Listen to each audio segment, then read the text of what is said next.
තමන් කැමති දේ කරොත් අදක්ෂයොත් නැහැ, දුර්වලයොත් නැහැ. යම් කිසි කෙනෙක් අදක්ෂයෙක් වෙන්නේ තමන් නොදන්න ශේෂ්ත්‍රයක නියැලුණොත් විතරයි. ඔයා කැමති දේ විතරක් කරන්න. මේ ලෝකේ අදක්ෂ ඒ වගේම දුර්වල මිනිස්සු කියලා જાතියක් නැහැ. යම් කිසි පුද්ගලයෙක් දුර්වල වෙන්නේ එයා කරන කාර්ය උනන්දුවෙන් උත්සාහයෙන් කරන්නේ නැත්නම් විතරයි.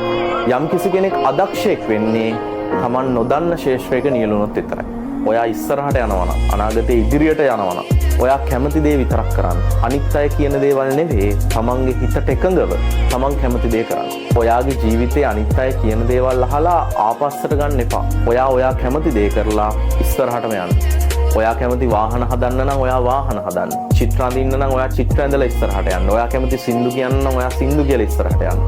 තමන් කැමති දේ කරොත් අදක්ෂයොත් නැහැ, දුර්වලයොත් නැහැ. ඒක උනන්දුවෙන් කරන්න.